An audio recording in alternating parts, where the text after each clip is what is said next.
Kia ora and welcome back to the Careering Podcast.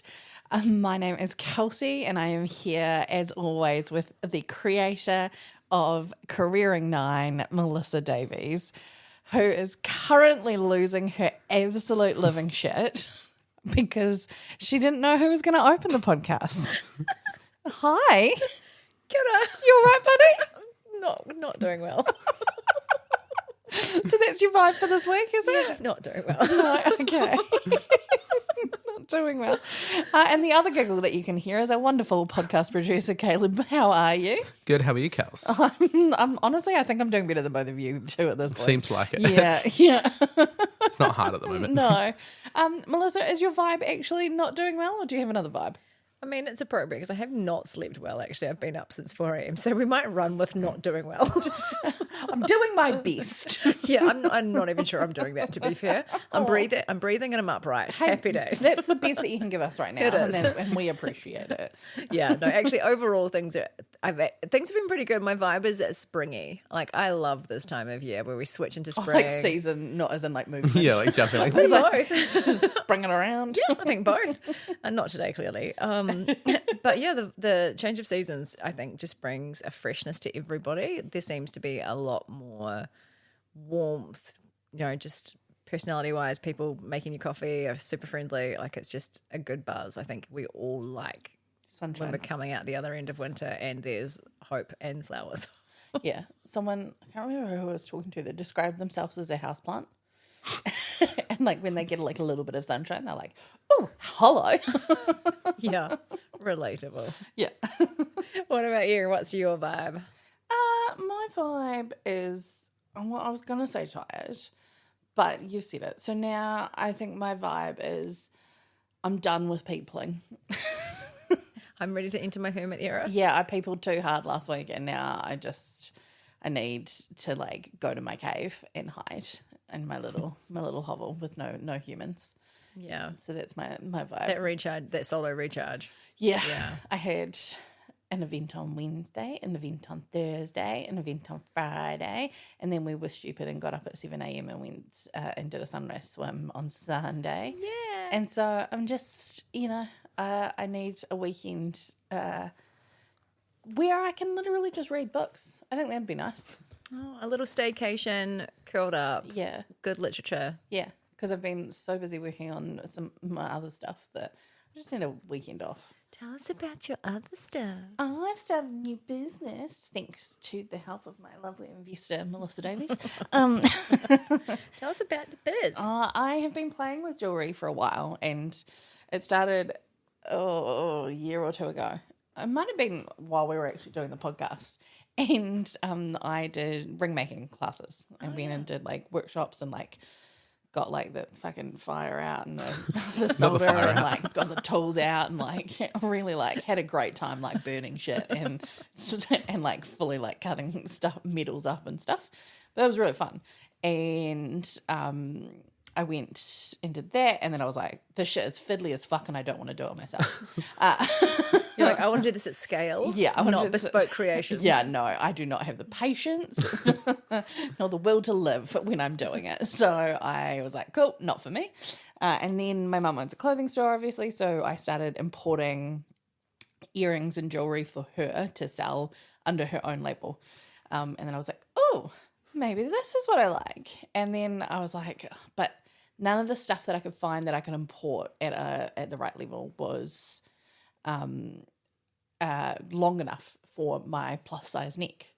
And then I realized like I got given this beautiful necklace a year or two ago. It was a Karen Walker one and I couldn't get the standard chain around my neck. And so I was just like all of these wonderful like sterling silver and gold plated and all these beautiful brands were so size like unhelpful, uninclusive.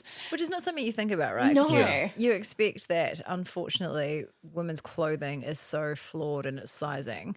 You kind of go, well, jewellery, ear holes are ear holes. Yeah. Ring sizes are ring sizes. Like, this can't be that complicated. But it is so different and so hard to find stuff that fits. And so what I realized, I started talking to people about it more. And the more I started talking about it, the more I found that there are so many women that can't find the perfect length necklace or the perfect size bracelet, or they've got big knuckles, or they're for like rings, or like fat fingers, or whatever. Yeah, like I've got farmer's hands. yeah, So. so we've all got different things because we all live in different bodies. And so I was like, right, I can't afford to be fully going into manufacturing all my own stuff yet, but what I can do is actually start making my own in different lengths and actually create size inclusive jewelry. So Plump Jewelry is now live. And then where can people find you, Kels? So plumpjewelry.co.nz, and then I'm on Instagram, Facebook, TikTok, and YouTube and Pinterest. Because apparently I need to be on all of those. It's a lot of marketing work. That is a lot of content. I've got it all up and running, and now the real work begins. And Yeah. I'm like, oh my God. Can I recommend you talk to my nephew? Hi. Hello. So, Caleb, how about you? What's kind of your vibe? What's been happening in your world? Share some stories. Mine is fashion at the moment because I don't know why. I am like, all of a sudden, I'm like, I'm not wearing fucking black activewear clothing every single day now. And so I was like, great, let's go shopping, spend some money. I'm liking the collar. It's Thank you. very, I like it. I'm here for it. I see the same thing. I was like, I really like that t-shirt on you. Yeah. Thank you. Especially with the perm. It works really well. Caleb, what are we doing? What are we talking about today? So today we're going to be talking about job interviewing, and we're going to get different perspectives from the candidate and from interviewing perspective. Okay. What was your first ever job interview, Kels? That is a very good question. Because, Like the official kind of yeah, I'm like, because I worked for my mum. Did she interview you? Sit No, you she down. dragged you in there. Yeah. And then I randomly walked into Take Note, the bookstore in Kiwi Bank and Post Shop one day, and my friend went, hey, do you know anyone that needs a job? And I'm like, oh yeah, I'd have one. And she was like, cool, when can you start? And then that kind of just happened. What about yours? What was your first interview? I actually don't know. I think probably my first formal interview was at BOC. And I remember like getting there early. I'm pretty sure I probably wore stockings. I would have been very serious about it. Well, this is good timing that we're talking about this, because I have just interviewed 7 UC students for our marketing intern role, and every single one of them turned up 15 minutes early. And I was like, too early, too prepared. I've got shit to do. They were on Virgo time. Yeah. I was like, guys, I know everyone tells you to be early, but not this fucking early. Yeah, we are not ready for you. Yeah. You need to leave enough time between interviews to exit one candidate out before the, Yeah. before For the the person next- arrives yeah. early. But also yeah. just like, let me finish my fucking lunch. Like, yeah. yeah. So bless them, but like too early. Anyway, sorry, derailed that. Right. So What about you, Caleb? What was your first official job interview? Helen Sun Brothers. It was for all the stores in Christchurch. Yeah. But it was just a pretty casual, just sit down, like, because all the stores are at the malls. And so sat down, she brought me a meal. It was lovely. Oh, And yeah, I was like, that's not normal. not normal at all. I sat down, we had some lunch and had a job interview. And it worked out well. What kind of questions did she ask you? How do you interact with customers? Have you used a POS system before? Just all the generic retail. What questions do you ask? What's your favourite one in a job interview? I'm sorry to every person I ever interview because I ask really hard questions. I'm just so disciplined around behavioural competency interview Yeah. questions, and I've done it for so long that they get bigger and more complex as time goes on. So I truly believe in that way of understanding someone's capability. It's a lot harder when it's your first job though. So that's why I was interested in our first job interviews, because behavioural competency is great when you've got some experiences, be it life experiences or interesting, diverse experiences. Examples you can bring to And it. examples, yeah, because that's what you're looking for. Whereas it's a lot harder when it's your first job. And if someone turned around to you in your first retail job and said, talk me through a time when you dealt with a difficult customer and the situation was escalating, how did you de-escalate it? How did you follow up with that person afterwards? Or how did you resolve the situation? You'd be like, yeah, I'll have a sandwich. I'm like, I don't know. At school, I had a guy come up to me and had to draw on my shirt. Draw on my shirt. I don't know, something like Yeah, it's is really hard answering competency-based questions when you don't have this depth of experiences to draw on. So I actually really like interviewing, but I am quite structured in my interviewing approach now.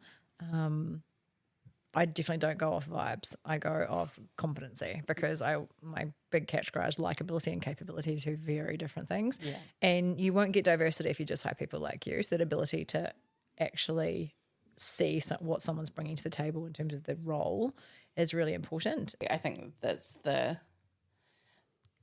hardest thing to learn when you are hiring someone is how to really, really dig in that short recruitment process, because it's so easy to turn up as one person and then you get another person at the other end of it as well. So true. Yeah. And I think one of the things I've definitely realized with competency-based interviews is I will only plan for 5 questions. Oh, yeah. Because any more than that, you'll go well over an hour. Because if you've structured your questions right and you have the right candidate. Yeah, then they'll have a depth of information they can share with you. So my kind of process is job description, reevaluate that, really make sure that it's appropriate, it's still fit for purpose from that job description, design up the couple of areas that are the most important, and then write those 5 or 6 questions that talk to those areas, frame up the context. So I've got a bit of an intro and all of that, put a bit of a score sheet together, bring my second interviewer in with me, and away we go. It's quite a bit of a process.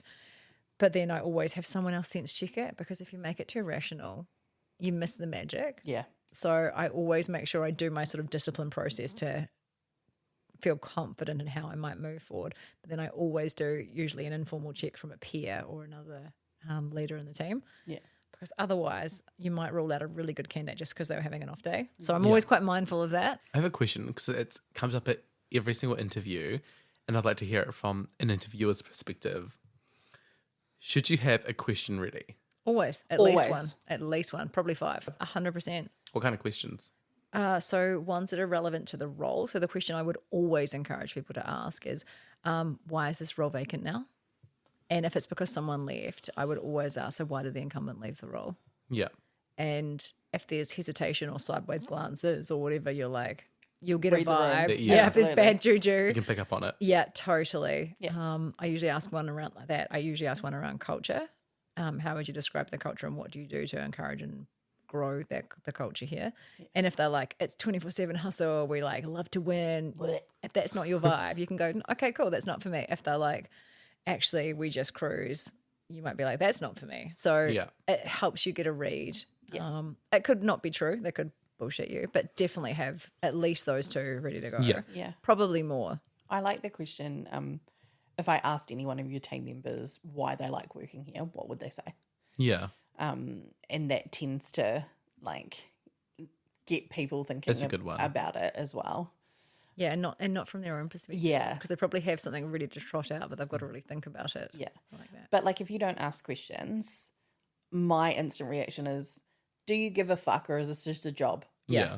You've done no prep, you're lazy, you're not going to show up. Yeah, I'm prepared. Yeah, and look, I'm all good if you just need a job. But what I need is someone who actually wants to be invested in the work in the journey that we're going on. Yeah. And so, as part of where I work, it is really important that someone. It depends on the industry, especially. Yeah. Yeah.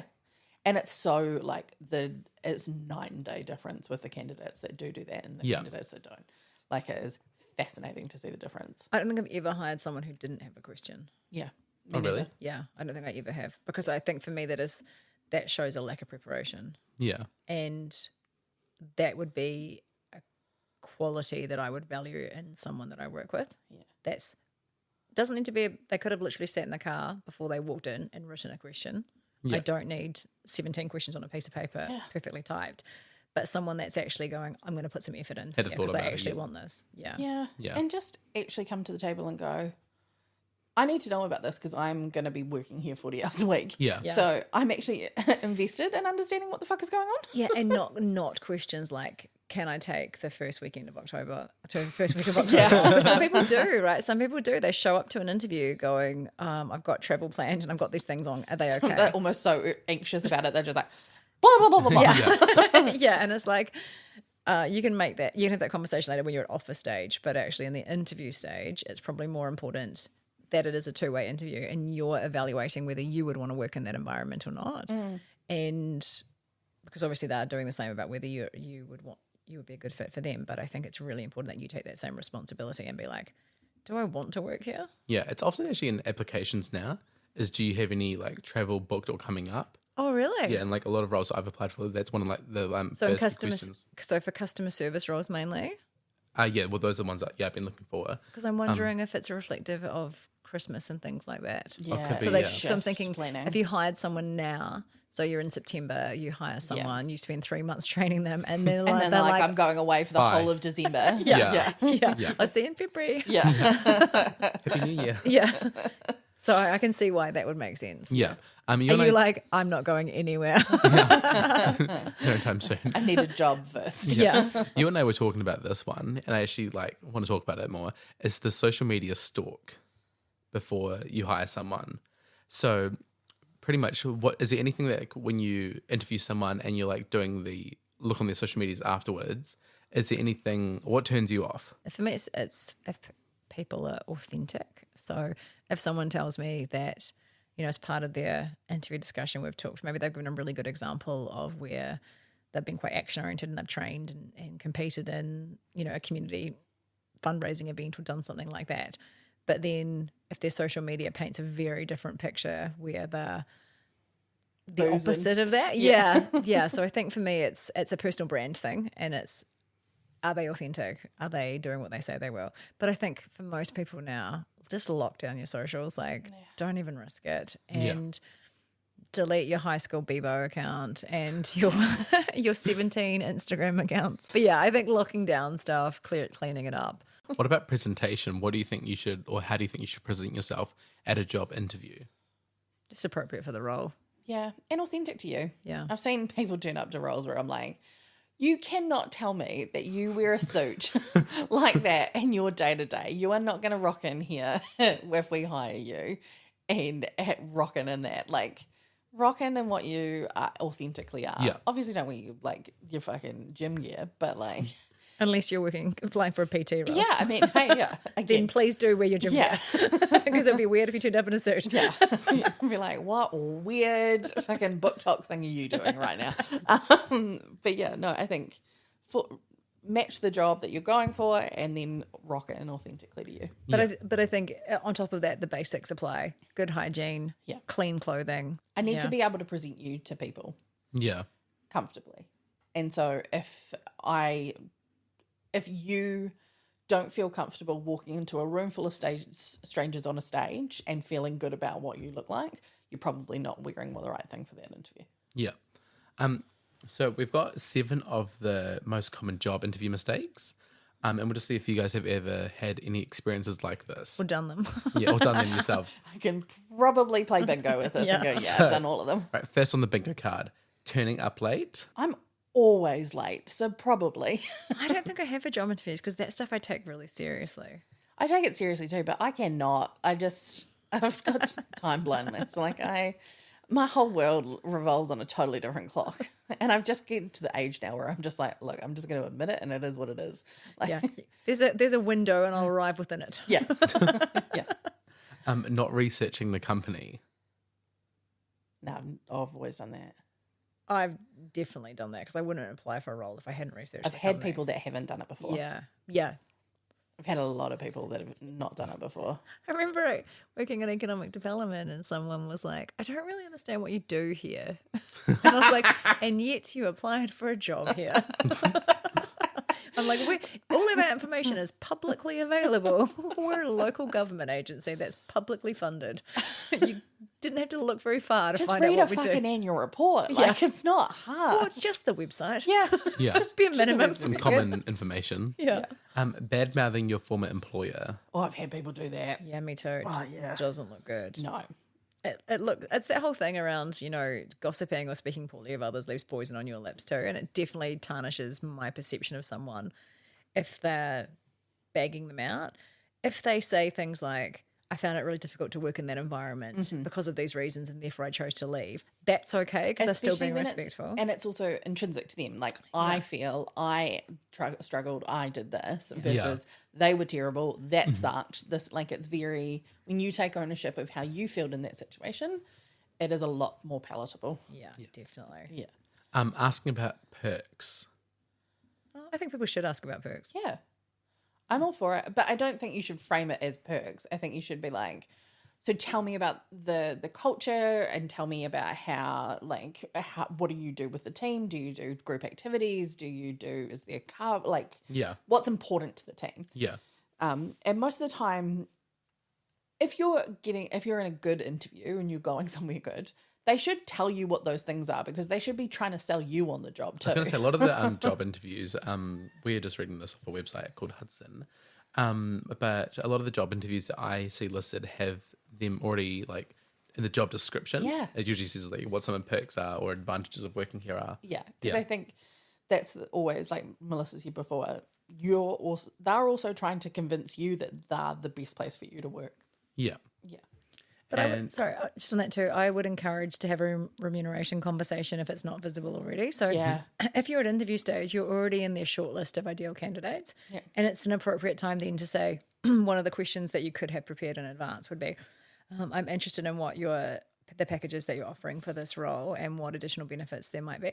Yeah. Or what's I the think that's salary band? That's a fair question. Yeah, I think that's an appropriate question. Yeah. They might say, we'll talk to you if you make it through to the next round, or they might answer the question up front, but they'll know the answer. Most of the time, yeah, they'll absolutely know the answer. They can't put the job up. They know Exactly. the answer. So, absolutely ask.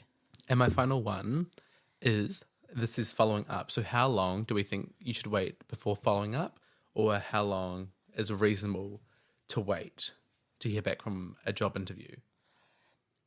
Ask that question in the room. So the other thing Yeah. I always do if I'm being interviewed is I'd be like, can you talk me through what the next steps might be if I was successful to move forward with the role?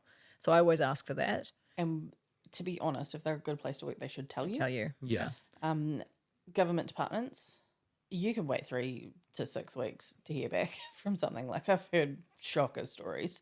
But I think the candidates that I have always hired have, not always, but a lot of them follow up that afternoon. And Really? they'll be like, hey, it was so nice to meet you today. Here's some other things that we talked about in the interview. Here's a bit more information. We had one that we just did and it was like, congrats on the award finalist that you've got. It's the engagement and the interest and showcasing that it's an indication that they have left the interview and they're still interested in the role from a recruiter perspective. Yeah. And also it just puts you back to the top of their inbox. Yeah. Yeah. So I would say if you haven't followed up within a week, you've missed the opportunity. Yeah. And we've just got 2 stats here. So in 2019, a survey by a recruitment company, Hayes, found 13% of women in New Zealand and Australia have been asked about their parenting plans in the past year. What? Are you fucking kidding me? There's some people that still think that's okay. What? We're in this little micro bubble where we know that that's not okay. There are other people that think Yeah. you can just ask those questions. It's ridiculous. Number 2 is women are on average 30% less likely to be called for a job interview than men with the same characteristics. Yeah, that tracks with every other statistic in the world. Yeah, unfortunately, I'm not surprised by that. Yeah. Yeah. It also will impact you more negatively if you have an uncommon name or people that might have unconscious bias around race or religion, etc. Can really, there's, someone called Greg is 8 times more likely to be interviewed than someone called Jamal. There's these ingrained biases that people have. So it doesn't surprise me that sexism is part of Is a those big part of biases. that, yeah. So we've talked in one of our earlier episodes. We talked about blind CVs and other tactics you can do as a hiring manager to make sure that you reduce the chance of those things happening. So I do think for all of us that when I hear that again, that it's recent stats, it's evidence based.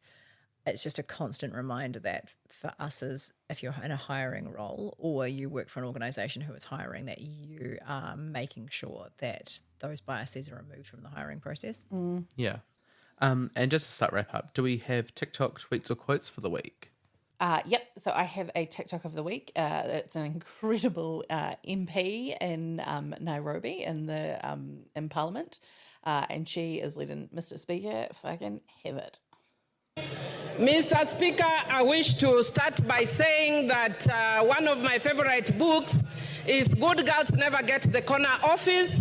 Mr. Speaker, this is in response to what you are telling me earlier in the morning when you are urging me to be a good example to the girls.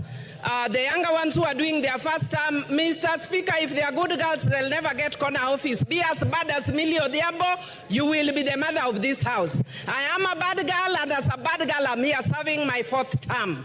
So do not be cheated like the African culture where you are told have decorum, dress nicely, be kind, be nice. I'm telling you, you will go nowhere. Be a bad girl like me and you'll get somewhere.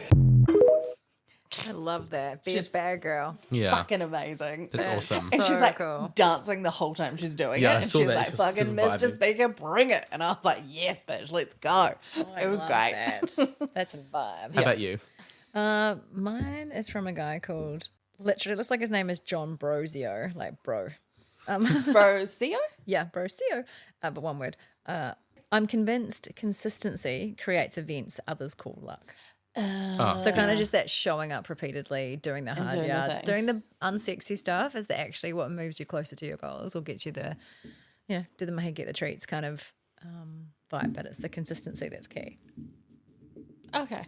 The cat is eating the microphone stand at this point, so it must mean it must be time to wrap up. What's your final sign off for this week, Caleb? And so mine is Believe You Can, Then You Will by the one and only Mulan. Oh, Mulan is in like the Disney character. Yeah. Who was also a real life character. But yeah, anyway. Okay, I love it. Yeah. Well, thank you everybody for listening again to the Careering Podcast. We have loved having you with us. As always, you can find us on Facebook, Instagram, TikTok, and the podcast itself is on Apple, Spotify, and YouTube. We're just everywhere. And if you've got any thoughts and feelings, please share them with us. And until next time, get out there, back yourself, and fucking have a great interview. Good luck.